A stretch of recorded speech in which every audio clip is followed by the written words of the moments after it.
wabarakatuh. Nama saya Kurtlaini dari Prodi Sejarah NIM 218720100251. Saya akan bahas isi buku ini, Sejarah Timur Tengah Asia Barat Daya. Dalam bab pertama, bahwa dari kawasan Timur Tengah ini terlahir agama-agama besar dunia seperti Nasrani, Kristen, dan Islam, Zoroaster, dan Yahudi, dengan masing-masing kitab-kitab suci atau suhuf yang diturunkan para nabi mereka. Beragamnya suku bangsa bermukim di wilayah ini telah melahirkan berbagai kultur yang mempengaruhi kawasan ini. Akibatnya berbagai peradaban kuno lahir di beberapa daerah seperti Mesopotamia, lembah Sungai Yordan, dan lembah Sungai Nil. Selain itu, di kawasan ini juga terdapat Ka'bah yang menjadi sentral Muslim sedunia, dan Yerusalem yang memiliki bangunan-bangunan bersejarah berbagai agama seperti Masjid Al-Aqsa, Bethlehem, dan dinding ratapan umat Yahudi. Dalam perkembangannya, kawasan ini ternyata juga sangat kaya akan barang tambang, terutama minyak yang sangat diperlukan oleh negara-negara barat, justru membawa bara dan pertikaian serta incaran berbagai bangsa, khususnya Eropa dan Amerika. Dari daerah tandus, Nabi Muhammad SAW lahir dan menyampaikan ajaran Islam dan membentuk manusia yang militan untuk menegakkan dan menyiarkan ajaran Islam yang kemudian berhasil menembus kawasan Asia Barat Daya yang berlanjut ke Eropa dan kawasan Asia lainnya. Islam kemudian meningkat pesat ketika Khulafaur Rasyidin menerapkan sistem politik, sosial, ekonomi, dan budaya sesuai situasi zamannya.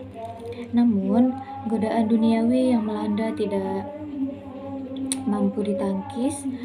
Konflik politik mulai melanda umat Islam sejak terbunuhnya Khalifah Utsman, kemudian muncul dualisme pemerintahan Ali dan Muawiyah yang berujung membawa kerajaan Islam berdasarkan dinasti. Sesuatu yang bertentangan dengan contoh Nabi Muhammad SAW. Pada gilirannya, dinasti kerajaan Islam menjadi lemah akibat kalahnya diplomasi dengan negara barat, yang kemudian muncullah nasionalisme akibat imperialisme kolonialisme yang mengakibatkan kawasan regional Asia Barat Daya terpecah-pecah.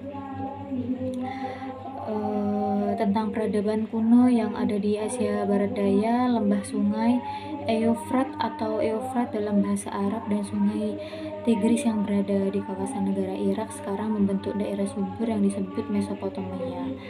Lembah ini sangat subur dan menjadi salah satu sumber konflik kekuasaan ketika tanah dan air menjadi faktor dominan dalam masyarakat survival. Siapa yang menguasai lembah subur, maka kehidupan mereka akan makmur.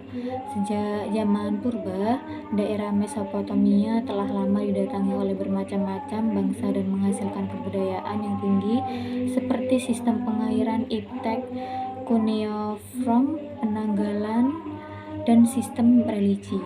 Selain Mesopotamia, lembah Sungai Nil di Mesir juga tidak dapat dipisahkan dari regional Asia Barat Daya. Lembah sungai ini memberikan pemahaman sosio-kultural antara utara Afrika dengan barat Asia Barat Daya yang menjadikan jalur genealogis Nabi Muhammad SAW. Peradaban ini peradaban di lembah ini dimulai dengan terbentuknya komunitas penduduk dan sistem politik yang dimulai dengan kuatnya peranan kepala pengairan. Pendiri dinasti pertama di lembah ini adalah Menes, yang diperkirakan hidup lebih awal dari 3000 Masehi. Lembah ini juga memiliki peradaban yang tinggi apabila dilihat dari hasil peninggalan kebudayaannya. Kemudian muncul pula peradaban di lembah Sungai Yordan yang terkait dengan wilayah negara Palestina dan Israel. Tentang kelahiran agama Islam yang dibawa oleh Nabi Muhammad SAW. Bangsa Arab yang masa itu berada di zaman jahiliyah atau kebodohan. Ibnu Khaldun, seorang sosiolog Islam, menggambarkan betapa suramnya bangsa Arab sebelum kedatangan Islam.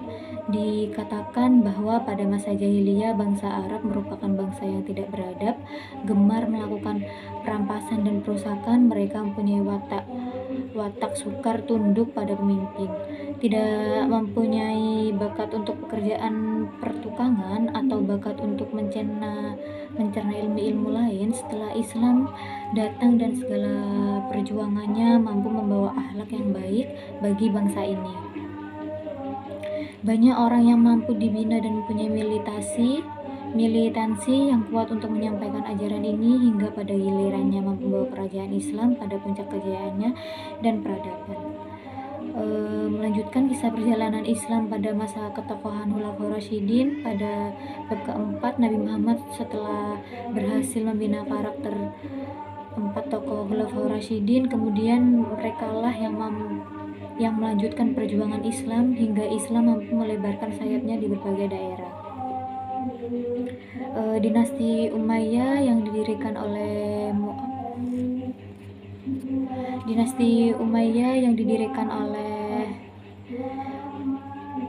Muawiyah yang melakukan pemberontakan terhadap kekhalifahan Ali Daulah Umayyah, yang melakukan banyak hal keji di awal masa pemerintahan, seperti peristiwa yang kemudian terkenal sebagai peristiwa Karbala, seperti yang dikisahkan oleh Al-Hamid Al-Husaini bahwa terjadi permusuhan antara orang-orang Bani Umayyah dan Ahlul Bait Rasulullah yang memang telah ada sejak zaman Rasulullah oleh Abu Sufyan. Sikap tersebut diwarisi oleh keturunan terutama Muawiyah dan Yazid. Yazid bin Muawiyah lah yang di belakang layar mengatur pembunuhan terhadap Husain di Karbala sehingga mampu menduduki kursi kekhalifahan. Rezim dinasti Umayyah ini berhasil memperluas daerah Islam meliputi Romawi, Afrika Utara, dan daerah timur seperti Bukhara, Samarkand, serta beberapa bagian India. Setelah keruntuhan dinasti Umayyah, dilanjutkan oleh dinasti Abbasiyah. Yusliani menjelaskan mengenai periodisasi pemerintahan yang terbagi menjadi 2 periode, lahir dan runtuhnya dinasti Abbasiyah serta akibat keruntuhannya dan perkembangan dinasti ini dilihat dari segi politik dan segi ilmu pengetahuan. Pada masa dinasti ini, ilmu pengetahuan berkembang dengan pesat, berbeda dengan dinasti Umayyah yang lebih menekankan pada aspek militer untuk ekspansi wilayah. Para penguasa dinasti Abbasiyah sangat mencintai ilmu pengetahuan. Banyak sekali hasil lahirnya para ilmuwan mampu membawa Islam ke puncak kebudayaan dan pengetahuan. Dinasti Turki Utsmaniyah menjadi pusat kerajaan Islam selanjutnya yang terletak di wilayah Asia Kecil atau Minor yang menjadi perbatasan antara kaum muslimin dengan orang Zaitiyum Nasrani. Wilayah ini menjadi daerah perebutan antara kaum muslimin dengan kaum Zaitiyum pada masa pemerintahan Bani Saljuk. Pada masa kejayaan Turki Utsmani, bangsa-bangsa Eropa sangat cemas dan membuat bangsa Eropa bangkit dan membendung ekspansi ke Eropa, namun berhasil dihalau oleh Turki Utsmani. Turki Utsmani juga pernah berada di bawah kekuasaan Mongol dan memerdekakan diri setelah Timur Leng meninggal.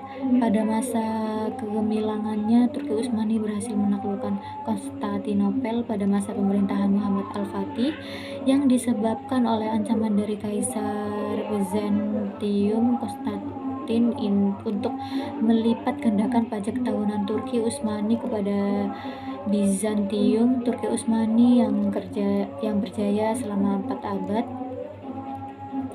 Setelah penaklukan Konstantinopel, Turki Utsmani mengalami zaman keemasan masa Sultan Sulaiman Al-Kanuni atau Sultan Sulaiman Agung. Pada masa ini, wilayah Imperium Turki Utsmani terbentang meliputi Eropa, Asia, dan Afrika.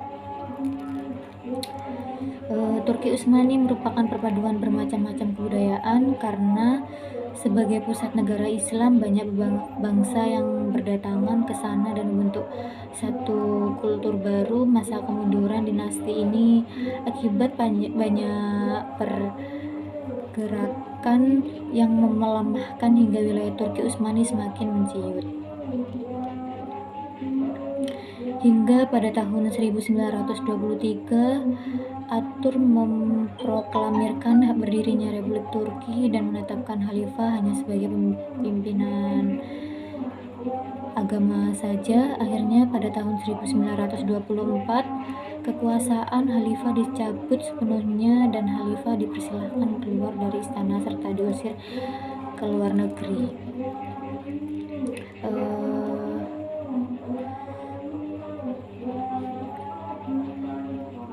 Turki Mamluk merupakan bangsa yang berasal dari budak yang dibeli oleh Khalifah Bani Ayyub.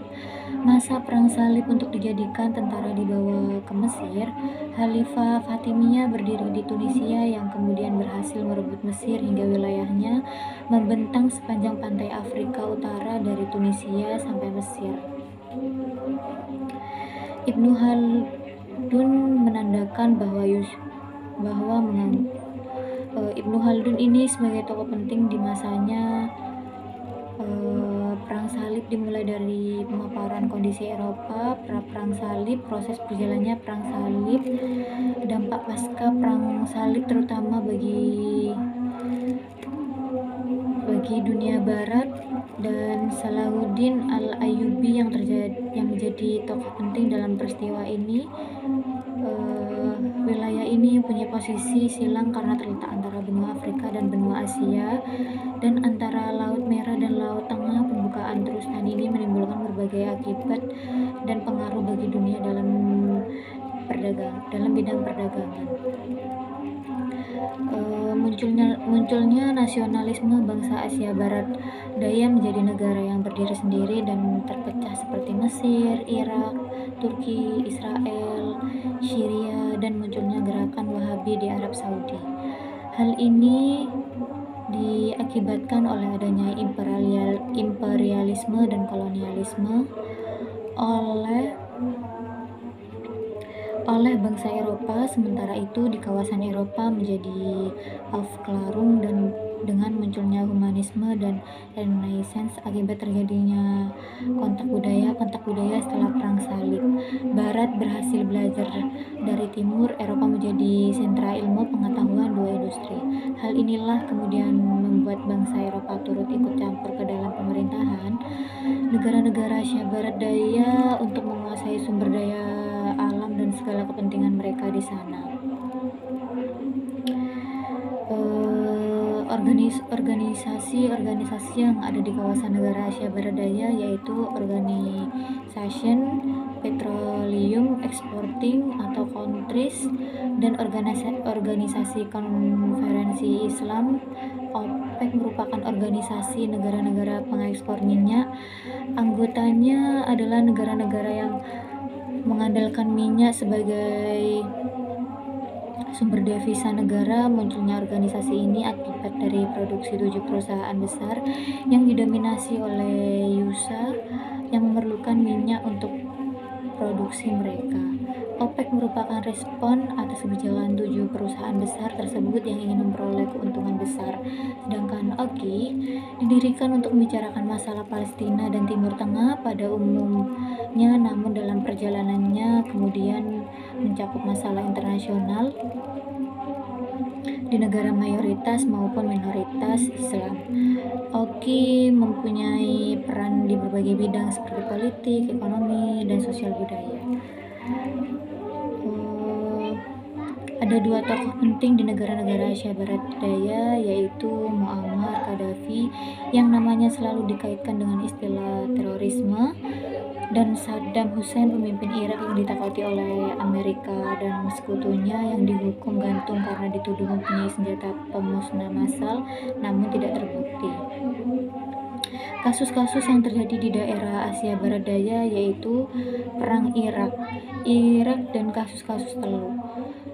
Perang Iran dan Irak ini sulit untuk dicari penjelasan sebab berkorbannya perang ini. Salah satu alasan hipotesanya adalah nafsu imperialisme yang bertujuan untuk menguasai Teluk Persia yang merupakan muara besar dan pertemuan antara Sungai Tigris dan Sungai Eufrat.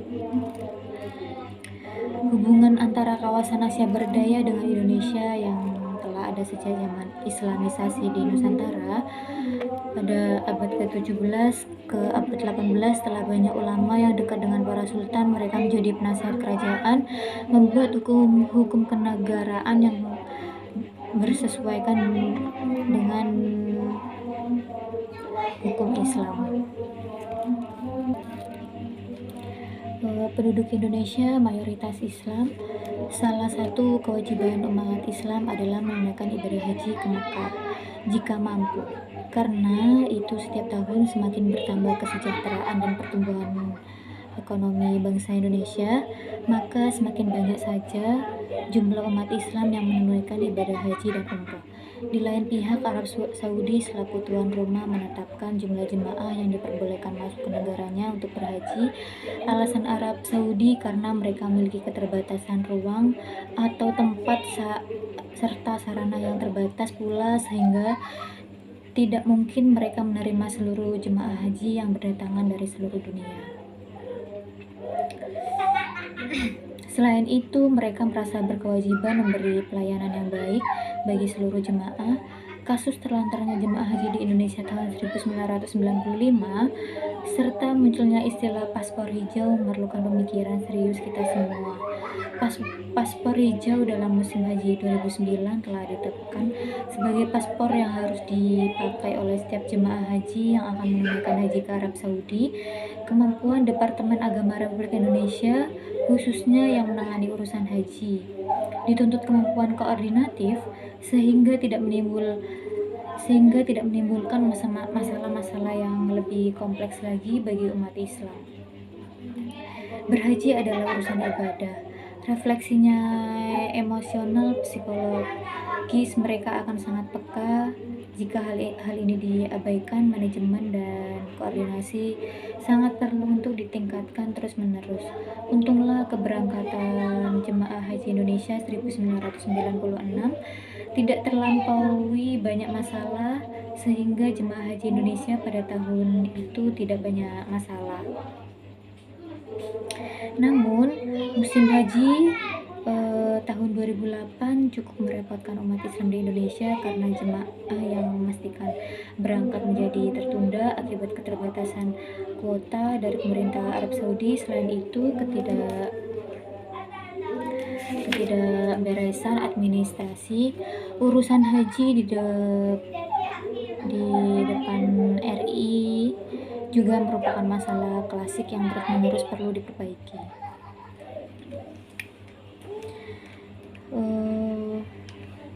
Seorang muslim yang telah haji memiliki semacam kendali yang dapat mengendalikan perilakunya sehingga dapat selalu selaras dalam pandangan umum. Menunaikan ibadah haji bukan persoalan gampang selain harus memiliki uang, khususnya dari Indonesia.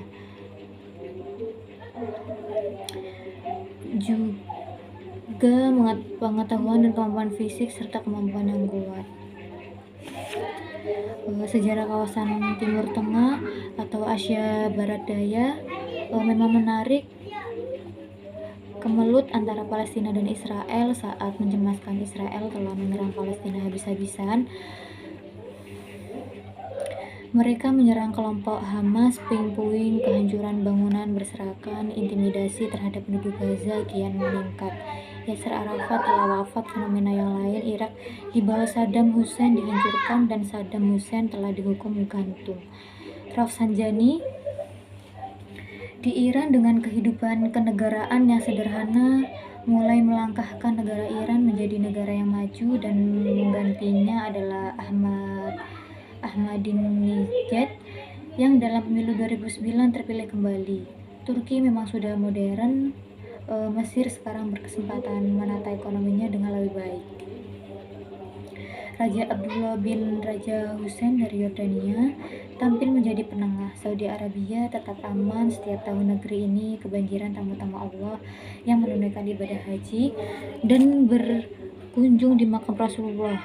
Yaman, Libya, Emirat Arab, dan Kuwait, Qatar, dan lain-lainnya berkembang Seiring dengan laju ekonomi negaranya masing-masing, salah satu yang penting adalah munculnya Dubai sebagai kawasan bisnis dengan hotel-hotel mewah dan jalan yang mulus, menjadi tumpuan pusat bisnis di Asia Barat Daya. Agaknya kawasan Timur Tengah yang memiliki lembah-lembah subur, yang memiliki para nabi dan rasul, juga diberkati dengan melimpahkan minyak bumi yang selalu dibutuhkan oleh setiap negara manapun, akan selalu memberi dimensi konflik. Sepanjang minyak terus mengucur, negara-negara Arab ini akan mampu membeli segalanya, termasuk senjata yang dipasok dari negara-negara seperti Prancis, Inggris, Jerman, Rusia, dan Amerika Serikat. Negara-negara Arab yang terpecah akibat negara yang disemburkan oleh nasionalisme menyebabkan komitmen dan integritas antar bangsa Arab ini menjadi lemah. Rupanya sistem klien yang telah dihapus oleh Islam menjadi subur kembali. Di sini persaudaraan akan dijalin berdasar kepentingan material, bukan lagi psikologis keagamaan. Oleh sebab itu, jika ada kandidat yang bakal menjadi primus inter pares dan berkarisma di Sentaro, kawasan Timur Tengah, maka akan muncul agitasi dan rekayasa untuk melumpuhkannya. Antar negara diadu dan hilanglah persatuan di kalangan bangsa Arab sendiri. Namun demikian, Iran dan Irak adalah dua negara yang berani terang-terangan mencela politik Amerika Serikat yang notabene sebagai negara adidaya. Ketegasan dan kemandirian khas padang pasir rupanya masih ditunjukkan negara-negara tersebut. Manuver-manuver Amerika Serikat di Timur Tengah memang terkadang mencengangkan. Misalnya, di satu sisi mendukung perdamaian, di sisi lain justru mendukung Israel yang menutupkan pertikaian di kawasan itu. Begitu juga kawasan penjualan senjata ke Iran. Amerika Serikat memang sangat berkepentingan dengan Timur Tengah, terutama minyak dan penjualan senjata. Salah satu langkah kontroversial Amerika Serikat adalah penyerangan terhadap Irak pada tahun 2001 dengan alasan Saddam Hussein memiliki senjata pemusnah massal. Belakangan tuduhan itu tidak terbukti. Konon Cia salah membuat analisis apa boleh buat Irak telah hancur, sistem sosialnya kian rapuh. Amerika masih menguasai negara Nebukadnezar tersebut. Saddam Hussein menemui ajalnya di tiang gantungan. Namun yang paling memprihatinkan adalah gejolak sosial politik yang melanda di kawasan Timur Tengah, selalu berdarah-darah yang memakan korban jiwa.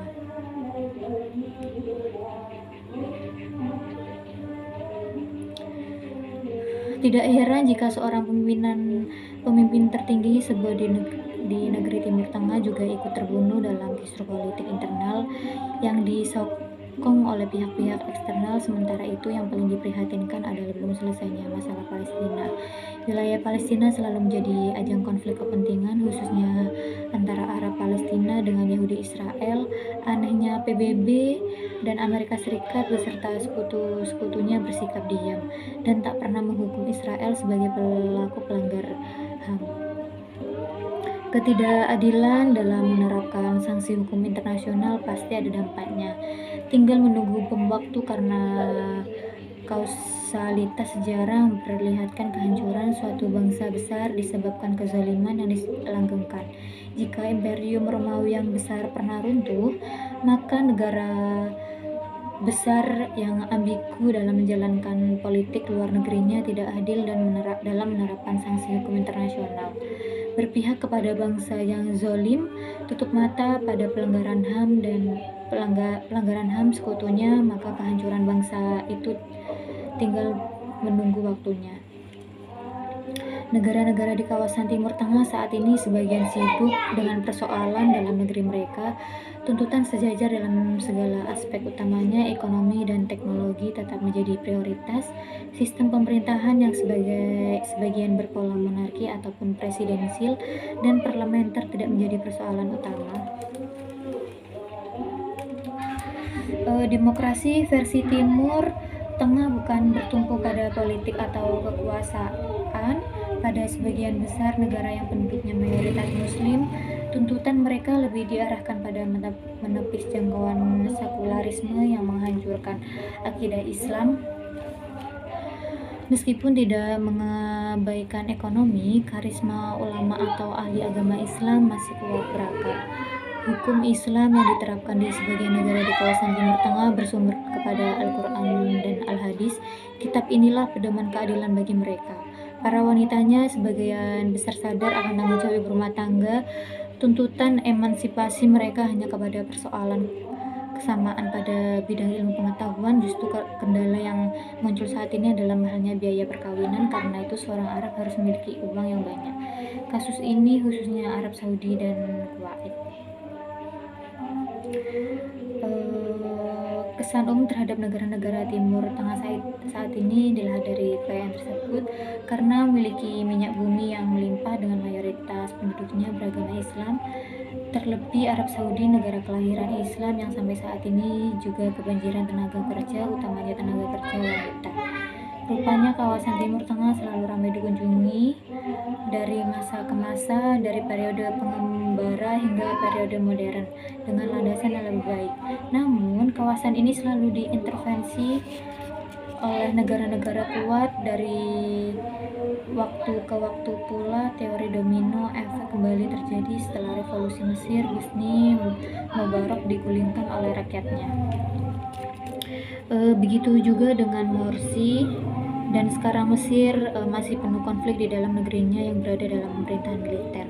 Dari Mesir berefek ke Libya, Muammar Gaddafi dijatuhkan dari kekuasaan yang terbunuh oleh misi dalam negerinya. Dari Libya efeknya menghujam ke Suriah yang juga bergolak. Konflik dalam negeri kian memanas, tujuannya menggulingkan kekuasaan Assad. Negeri ini dilanda perang saudara. Menyusul Yaman Utara mulai bergejolak, namun dapat reda setelah proses rekonsiliasi para elit politiknya. Ajaran Islam telah memoles berbagai kultur suku-suku di Timur Tengah sehingga menjadi peradaban yang disukai dan dijunjung tinggi. Musik gambus dan qasidahan yang memuja Allah dan Rasulnya diterima dengan baik oleh kaum muslimin. Jubah serban dan kurma yang juga demikian.